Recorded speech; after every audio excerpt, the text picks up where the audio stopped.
everybody. Steve here with East Brands and FranCanada. Welcome to the FranCanada podcast, where we talk all things franchising in Canada and in the US, I guess, with our guest today. No bullshit. One of my favorite guys in franchising. Has been a friend of mine since the time I met him. And you just won't meet a better fellow with a better company. John Evans, founder and CEO of EverLine Coatings Services. Hey, thanks so much, Steve. Hey, any opportunity to get a chance to, shoot the shit with you, Hey, I'm down. right. Well, geez, it's usually in Calgary at that barbecue place. But That's right. That's well, right. listen, John, since you've had a lot go on. Let's just jump right into it from the last time that we met. Probably, I guess the last time we had a podcast, would that have been a year ago? No, maybe. Oh, man, if it's been a year, it's flown right Yeah, by. But I seem to remember, might have been it was a little cooler outside, so yeah, the you're right. spring or the fall, something like that. Well, so what's going on with Everline, man? I mean, let's talk Canada and let's talk US. Sure. What's new? What's new, man? Hey, well, really, I would say we're at this point leaving the, emerging franchisor, I guess, moniker and now beginning to mature. Franchisees across Canada and the United States are their businesses. I mean, we're in our, I think what I mean, as a franchisor, our fifth full season in Canada, and on our second full season in the United States. And so the franchisees, their businesses are becoming real businesses with multiple layers of management and real scale. And so a lot of our time is really supporting how to manage that scale. And the thing is they're growing. Each cohort that comes after it grows faster than the one before it. So it's something that's been an exciting moment there for us, and yeah, all that fun stuff. Love it, love it, and we're fortunate we get to obviously talk to a lot of people on the inquiry right to the turning over and becoming a franchise owner. So we're fortunate we've been locked horns with you for a little while now, and I think we're both doing quite well with it, and we love working with Everline. And the one thing that I love about it is you see the different types of franchise owners that are coming in. Mm-hmm. And I've told this story before, and I'll tell it again. We had a gentleman that actually came to us that was a franchise owner in the past that was talking to it and possibly joining our team. And anyway, went another route and the actually bought a multi-unit territory for Everline Coatings That's right. and doing quite well. And so when you look at a guy like him, and then you look at a guy like, say, young Josh in New Brunswick, and you look at the one right down to Houston, Texas, they're kind of all walks of life. And is it safe to say that blue collar is almost a new white collar? 100%. It's part of our whole concept here at Everline was to attract white collar to a blue collar business because there's no mistake about it. It's a great business. And when you put great business people into a great business, you get great results. It's just math, Steve. Mm. Right. And it's when you look at your model, and we've seen it, man. Like I remember the first time I met you. My God, that must be 6 years, 5 years ago. And of course, you have more awards than Floyd Mayweather has titles, Mhm. right? So you kind of took it over, and so it shows that in the franchise industry in Canada, everyone looked at it, said they seen something in you and seen something in your business and in your drive. Um, and when you look at your growth, you I don't know, you kind of have this way about your company where it's like don't be the smartest in the room, maybe is that not the way to put it? But when you're attracting individuals, it's literally coming from corporate Canada, corporate Mhm. America. It's Mhm. coming from just graduating school that wants to get in and all walks of life. And there's really no boundaries for someone who wants to be successful. Well, I mean, a key part of a franchise system that, makes it special is the culture. And in our culture, it's a growth culture. Mm. And when you are growing at the rate we are, you have other people who are considering their next great move, and those who are more excited by the concept of growth will look, at Everline from the outside, and they'll see, hey, I want to grow, I want to build an empire, I want to do all these things, and we say with open arms, hey, you're in great company because we're all like this. And it's just one of those just really exciting elements that really make the magic. Right. Well, look, I'm a firm believer that any company culture leadership comes from the top. And you've certainly put together a great team with you that you surround yourself. But, when it comes down to what is defined as a successful franchisor, and John, yeah, you're out of the emerging, probably Mhm. more than you realize, man. Like you can flex, and I know that that's not your style. I understand that. But man, you're paving the way. And there's lots of early stage brands that are looking at you like you were Mhm. looking at brands back in the day. You're very humble that way. Why is that important? Why is that instilled in you rather than just go sail off into the sunset? I'm because I'm not done. The team's not done. We set out to build a vision. It's actually, on behind me here. One of our vision statements is to be known as the company that changed everything in our industry. I said that when I was a standalone location here in Calgary. I think I wrote that back in 2015, and it stayed the same. And it's been that peak that we're all aiming towards is to make a significant difference in our industry, to be known as the company that did. And so, as we've grown and as we've developed, I mean, it's we're getting closer. We're getting closer, and we hit a significant objective. And I'm very much inspired. I think it was George Mallory. I think he was one of the first to. He didn't get to the peak of Everest, but really close. But somebody asked him, "Why Everest? Why are you doing this?" Like he died trying to get to the top, and he said, "Because it is there."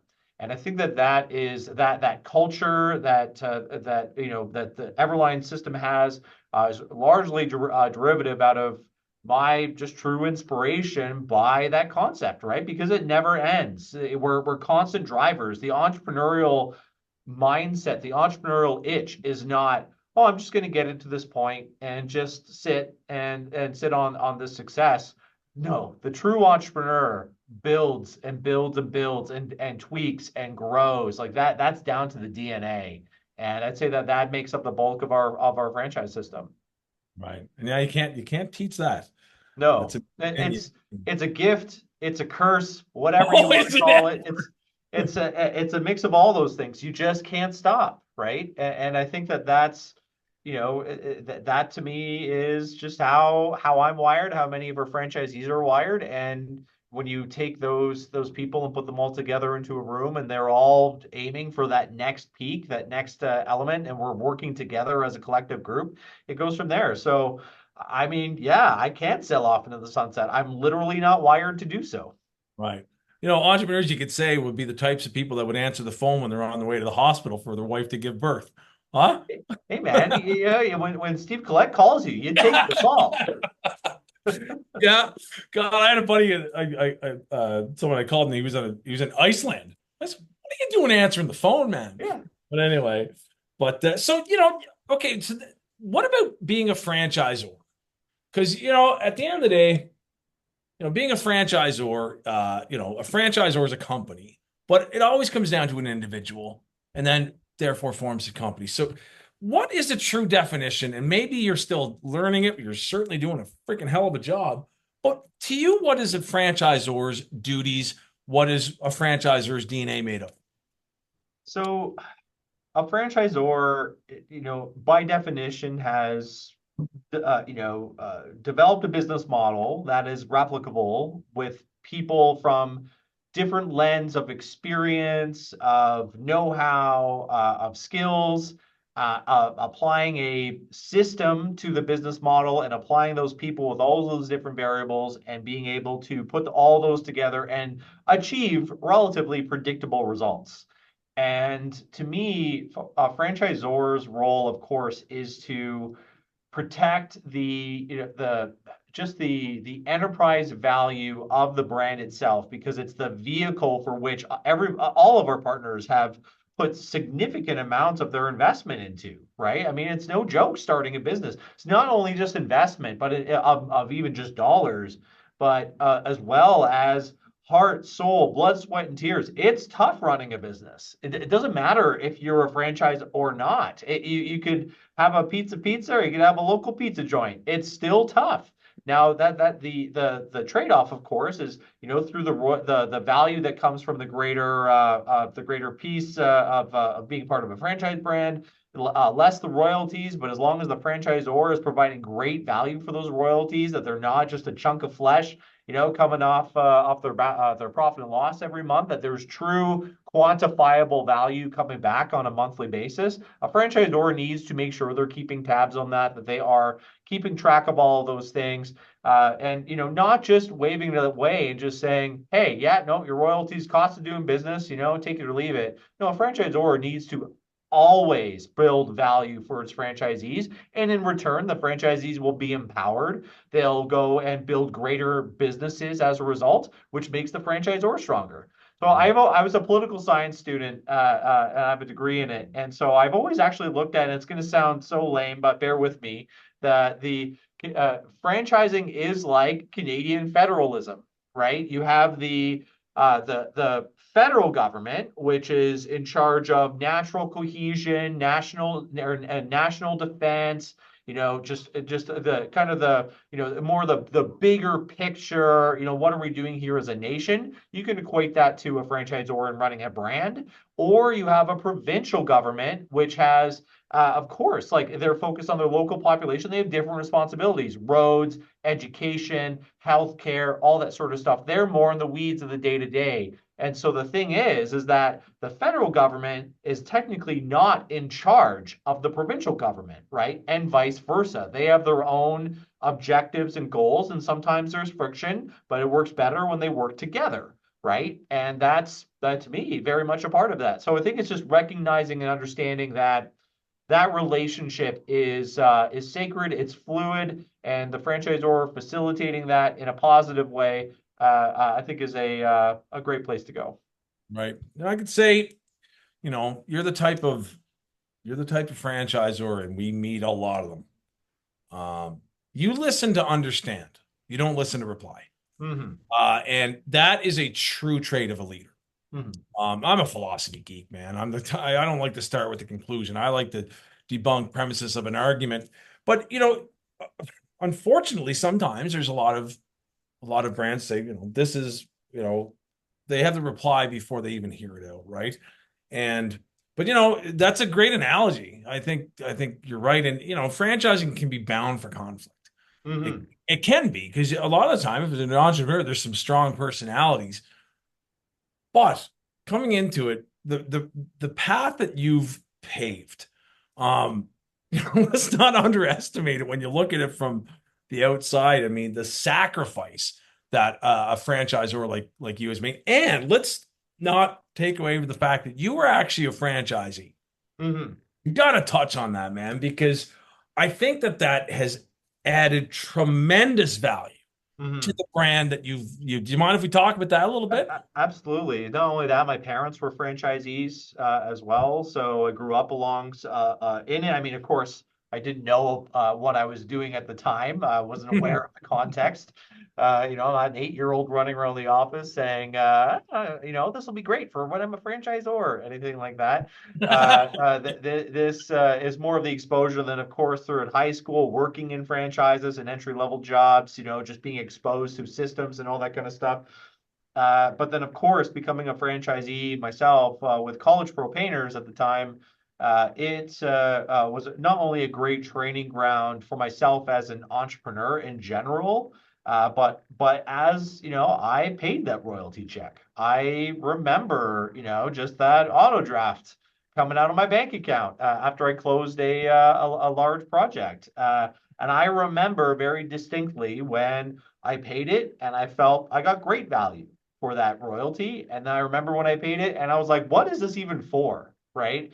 And so it's that ebb and flow of the relationship as the entrepreneur in the field with the franchisor, which can seem sometimes to be in its ivory tower, right? Because it has a greater look on a macro level, and that might be competing with, I guess, issues that you have on a micro level, right? And I think that having that experience of being on the other side of it has allowed not only myself, but Cameron, our COO, was also a franchisee, and Nigel, our VP of Corporate Operations, was also a franchisee for EverLine before he came on board to the and with College Pro there as well before he came on board on the corporate side. And all of those things put together just put very much a franchisee centric, I guess, base of our philosophy of our action to consider what the franchisees are, how they're going to react to this, how they're going to be impacted, how they're if we have different changes, how they're going to to grow. It kind of becomes political in a way, right? And I Right. think that those things have to be considered in order to maintain a very positive relationship. Mm. One thing we'll do too, John, is when you're talking to um someone who's looking at getting into any franchise system, Mhm. you're doing validation, you're talking to, we'll always say to someone, okay, you're talking to 10 franchise owners, okay, and you're talking to two that are rock stars, they love it. Yeah, you're talking to the five that are in the middle, they love their life and they're Yep. satisfied. You're talking to the two at the bottom that go, oh, it sucks. Which Yep. ones do you relate with? You know, it seems to be that your franchise system, there's a lot of energy in it Hmm. where they're fired up. Like, I mean, you can see it just from the social media or posts that your franchise partners put up on, like they're proud of what they do, man. Hmm. And it's I always say watching the videos from start to finish, there's no more satisfying thing than to watch a fast forwarded Everline going in and just taking over a parking lot. Oh yeah. I'll say, yeah, and I think that really stems from is, I mean, myself and the whole franchisor team, and the franchisees, we're passionate about the end product, right? It's while a franchisor is all about managing, being a franchisor is about managing people and businesses and the relationship of it. But I mean, there was an opportunity I had where there was a franchisee who was who got an opportunity with a national account. This was about a year ago. I had an opportunity with a national account for an inside interior striping job. I was the closest one to them. They hadn't done it before. So I was like, they need to be trained. And I was, a short flight away from them. I was the closest for the team. I was like, I'm going to grab the coveralls. I'm going to go and do it with them. And I Oh, was stoked, absolutely yeah. stoked, because it's awesome, right? And I think that all of that put together, I mean, it's fun when your end result is extremely satisfying. Oh, Oh man, that's the best part. I mean, it's it's not to knock, I don't know, a carpet franchise. That's great carpet. No. You got to go and turn like before and after, like oh, just totally fixing up a parking lot, totally changing the dynamic of when people drive into that parking lot, how they feel about it. And in fact, if they feel good about it, they are happier, and happier people tend to spend more money. man, I don't care. Like when you walk into fresh, clean asphalt, Oh there's yeah, so good. there's a new coffee. Well, Tim Hortons. You're in Canada when I don't feel like I can take a right or take a left into a Tim Hortons, and the Mhm. one on the left has new parking lot. I go in there just because it's new. 100%. It's a better Yeah, experience. 100%, 100%. So service-based franchise systems, John. Mhm. You've always been involved in that. You see now. Food is less than 40%. A lot of people still think of the big arches or the big coffee, or they think of, quick service food as franchising. But service-based is is doing so well. Mhm. Since you started, you must have seen that evolution Oh where yeah. like massive and as you're growing in the States, um, I guess maybe tell us about what you've experienced with that. Seeing, Sure. Sure. Well, yeah, when my very first few years of exploring becoming a franchisor, of, just doing that pre-work into everything, the development, the shift, I guess, from franchising being a predominantly food-based, it was that we were quote unquote non-traditional. In fact, that's what the CFA yeah, still, Canadian Franchise Association, still considers us non-traditional. I have problems with that. so do I. That Yeah, term yeah. for sure. But the whole thing about it is that, franchising instantly became far more accessible to people because in service spaces it's far more flexible as to how you're able to start your business. It could be in a storage unit, it could be a home office, it could be something, in a whole bunch of different ways that it could be done. And a lot of that is just by the very nature of it. And especially too, post-COVID, the fear or concern of a four-wall, I guess, brick and mortar type location, whether it's food or not, it became a much greater risk. I mean, now that we're a few years out of the pandemic, I think that's less of a thing, but still, it goes to show is that all the service-based franchises in a moment of absolute chaos were doing great. They were on the good side of COVID. And so and then of course that primed them to be able to go up and grow into larger businesses going forward. So that adaptability, the accessibility, the value for just the startup dollar, and the scalability that you're able to achieve with a service-based franchise, you only have so much room for so many chairs in your restaurant, right? I can just go buy another truck and trailer, and now I've Yeah. doubled my production, right? Yeah. I don't have to go get a whole different store. Mm. So that's a major development right there. Yeah, and like, and when we're talking traditional, non-traditional, like, I mean, where does that even come from? It's at the end of the day, what the service or what the product is. You know, people don't buy a burger franchise because they love the burgers. That's ridiculous. Mm, Right? It's because the business model. So what the actual business is in the product is actually three, four rungs down from the most important. It's what is the franchise system? What are the tools? And exactly. every time I've been on a freaking discovery call, a marketing and the financial overview with EverLine, I'm like, God darn it! I wish my territory wasn't sold out. It's like you're much more than just painting parking lot lines. Like the company itself that you have, Mm, it blows your hair back, man. To go, you guys have your shit together, mm.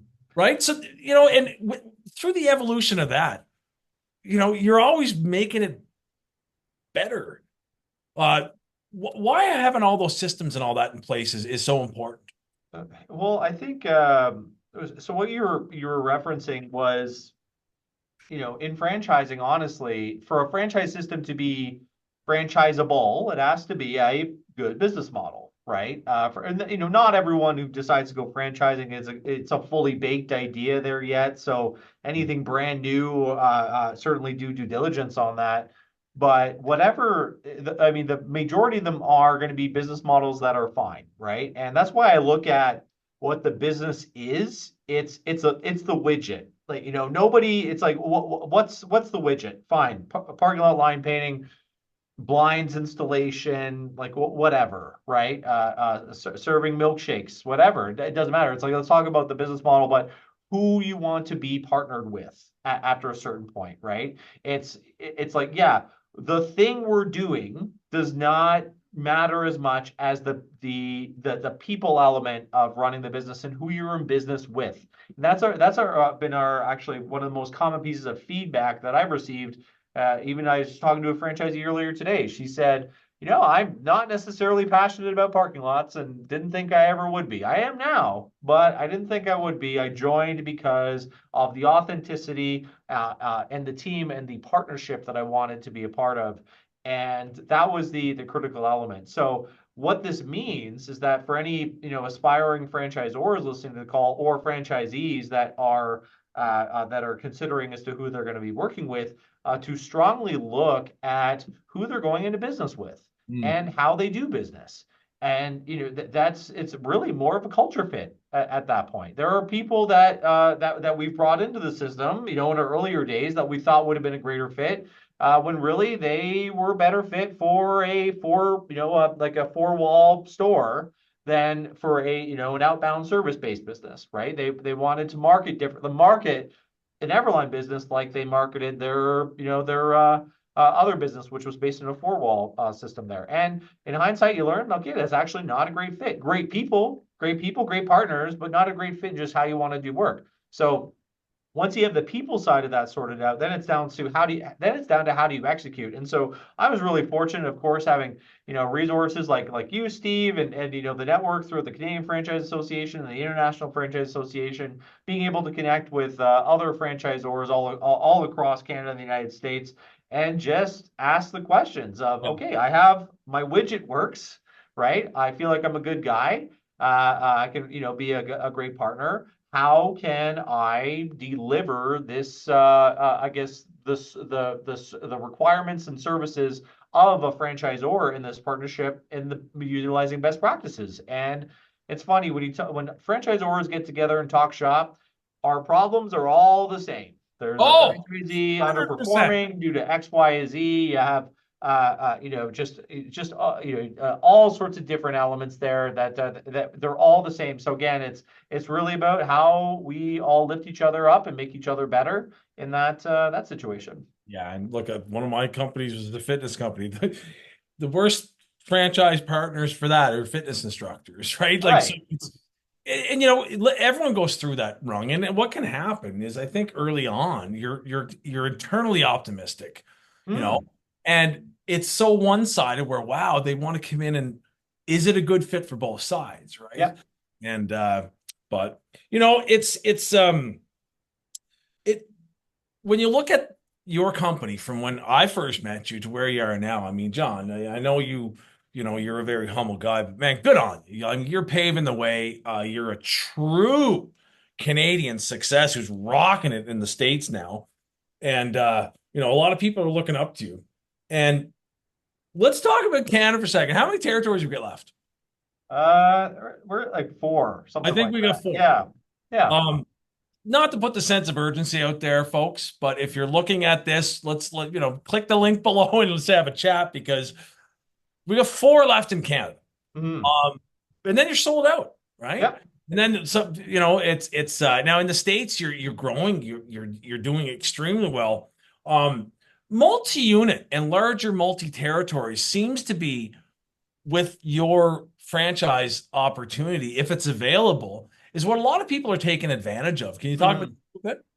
Yeah, certainly. I mean, our it's so our territories. It's kind of like again, my political science Mhm. nerdism is coming out. It's kind of like feudalism, right? You're given land to work, right? And the whole piece of it is you in this business having I guess a larger set of land to work actually provides greater opportunities because of just the nature of B2B based relationships, right? You can run a successful business in a really small territory, but most of our, just by our very nature of attracting growth minded people, want to have a big shell to grow into and to build out tall as soon as they kind of reach all the borders of those territories as well as wide. Because I mean they're looking to build multi-million-dollar businesses. I mean our Calgary location continues I mean our Calgary is what, 1.5 million people there right now, multi-million dollars, breaking records every year in its performance. And I think that is, you have other franchisees that are looking to replicate that, and having that room to do so is part of that. Love it. So, John, we see a lot of people that are leaving corporate America, corporate Canada.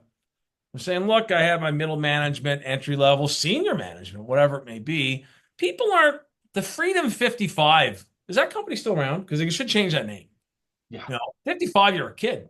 right. No, no, what are you going to do at 55? For the next 30 years, play golf?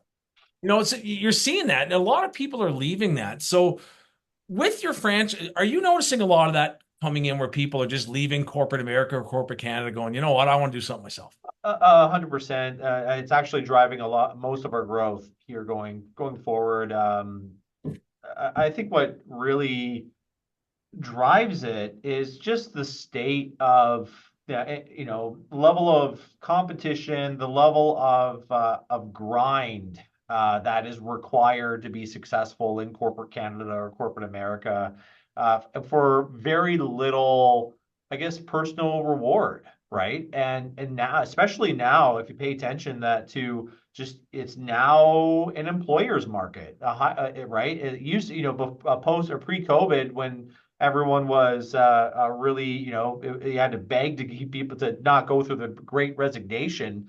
Oh, It's flipping there, yeah. right? And so then that drives wages down despite all of our, costs going up. And all of those things put together are, it creates a lifestyle that's really challenging when you can work just as hard or harder for something that you own, that's yours, that you are now not, you're now entering the business equity class, which is truly a significant way that if you have the energy, the skills, the know-how, and the support through your network, whether it be a franchisor or elsewhere, you have the ability to create generational wealth as a result of that. And you can't otherwise, just working a job. Like that's a grind. God, I think I was 20 when I had a job last. Oh, Like, yeah. like, and it's funny, like I'll pick up my son every day from school. You go get a haircut at 2 o'clock in the afternoon. And it's funny. It was the last month. Someone said, "Oh my God, must be nice." I said, you know what it is? Hmm. Ah, would you like to discuss franchise opportunities? And so at the end of the day, the can you imagine driving your metal coffin to a job every day that you hate? Like that's jail, isn't it? Like, Well, I think a lot of people listening, they might be in their metal coffin right now. oh man, like, Out there. and and I don't mean that in a derogatory manner. It's just what that little voice. Mm, You hear that a lot. And what I always say to people, man, is when you're talking to someone, say, first of all, congratulations on taking the step mm, of not pushing that voice down because that voice is correct. mm. Now, then sometimes people will take advice from their loved ones or, that, oh, you shouldn't do this because that's showing you their limits, not Yeah. yours. But, you know, and it's showing that at the end of the day, free enterprise and entrepreneurship, not everyone's wired like you and I, John, Right. to be able to be the creation to give away 19 and a half, 20 hours a day. But being in franchising is literally, when you look at it, your brain and your efforts can be in the beautiful part, which is execution. I know what Mm. to do here. I got the answers and I can go and that growth mode that you had to grind to get to. um if someone right now was thinking, my gosh, I just don't know if I could do it, I got a couple of bucks, but my God, what's the risk factor? What would you say to someone who was thinking about franchising, who's saying, well, maybe would this be right for me? So I would say uh, I understand it is so much easier said than done. The golden handcuffs are a real thing. Mm.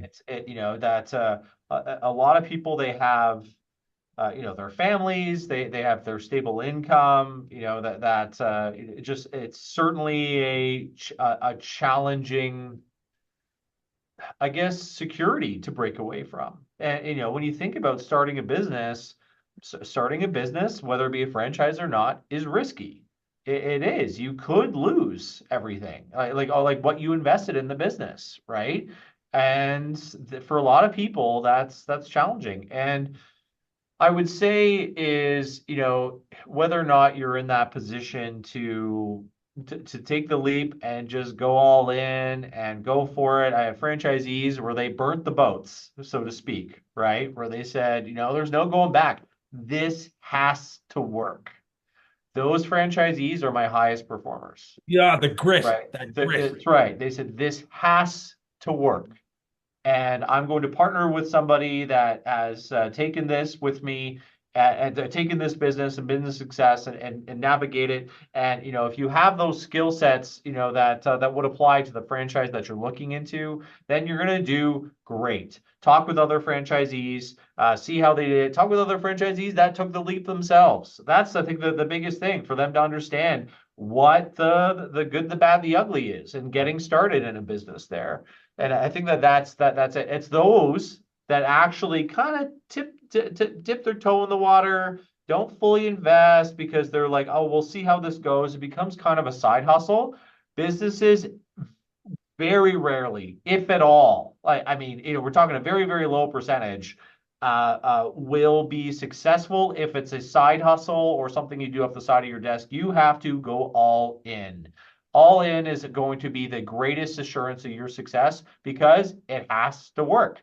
And when you have a support system around you that allows you to go and grow your business and deal with the inevitable challenges and resistance that you're going to be dealing with, all of those things are going to come to roost. And having that support system behind you for people that have gone through the exact same issues, that's a risk mitigator right there. Right. Well, I always compare it to a roller coaster and say, when you go to a theme park, people love the roller coaster. What do you love? The anxiety, the excitement, Mm-hmm. because the neurology of it is very similar. Mm-hmm. What happens in your body, the anxiety of going up, oh shit, oh shit, oh shit, and then you go, it turns into excitement. Yeah. You know, the anxiety of should I do this? Of course, it's normal. Mm-hmm. Of course it is, man. And but you know, the big thing is when someone's considering, first of all, you want to make sure it's the right franchise for you and you're the right franchise for what they're looking for. Um, but that anxiety that turns into excitement. An entrepreneur's Yeah. life, especially the first few years, man, you are Well, up and it, down and up and down. I would say it's not even the first few years. It's forever, right? Yeah, fair enough. Yeah. It's forever. I mean, how I remember my very first week in business at EverLine, there was a huge blind spot that I wasn't aware of. I mean, I was go and saying, "Hey, can I come and paint your parking lots?" And they said, "Oh no, we are street sweepers. Hire out the subcontractors." And so there's no line painting only opportunity available to you. I'll never forget just when I got that rejection from a big potential client, just going in a pure fetal position there, right? And just like I just invested a whole bunch of money in all this equipment, getting a license, all that sort of stuff. And I just got this huge no. And I remember lying on the couch and, just sitting there feeling sorry for myself. And then it was actually my wife who put on my go get it movie, which is Rocky 2, and yeah, there you go. And that was when that I was like, okay, I'm gonna take another stab at it. And so I went to sweepers and said, I'm gonna be marketing services. I need to subcontract a sweeper, and I flipped it entirely. In Calgary, it used to be the sweepers control the line painting. Now it's the line painters, which is pretty cool. Nice. So the whole thing is a big part of it, but this doesn't take away from the fact that entrepreneurship in general, whether you're a franchise or not, is that roller coaster where you're going to be a part of it. You're going to go be a part of a set of I guess be introduced to a franchise and you say, hey, this seems great, they seem really put together, there's a lot of success that has happened historically. That's called uninformed optimism. You're just kind of looking on the outside, you're like, that seems awesome, looks fantastic, things like that. Then you get to the top and then you start realizing, then you start calling around your local area for parking lot jobs like I did, and you're going to get no, no, I've got a guy, I've got a guy, I've got a guy. And then it goes into then you start being like, oh, this is hard. Then there's the fetal position moment, right? That's informed pessimism. And then it goes all the way down to the bottom, which is a crisis of meaning. You can decide, I could have decided during that moment, this is too hard, I didn't realize this, I'm just going to quit and do something else. Or I'm going to pull up my bootstraps and I'm going to go and figure it out. I'm going to go and figure out how I'm going to do this. Okay, if the problem is the sweepers run this, how can I get the sweepers to work for me at that point, right? And so then I went off on that path, and of course, going and then the next stage is informed optimism or hopeful realism, where now you are aware, and then you go and then you start making success there, and then you come across a new challenge, and you go through the up and down all over again. It's that forever and ever. And I'll tell franchisees, as your business grows, you're not going to have the same problems as you did last year, but you're still going to have problems. Whether it be there's always some sort of shortage, whether it be cash, people, or work, and whoever manages shortage best wins. And Right. that is how you get through all of that. So, I mean, it's an emotional journey. It's just that thick skin. that you're going to get once the inevitable problems are going to come. They're going to come. So how do you take the hits and keep moving forward, as Rocky would say? Love it. Love it. Thank you for joining us on the FranCanada podcast, where we speak all things franchising in Canada. Make sure you like, subscribe, and share below. You can also visit our website, our Facebook, LinkedIn, and YouTube, Instagram, and please add me on LinkedIn, Steve Collette.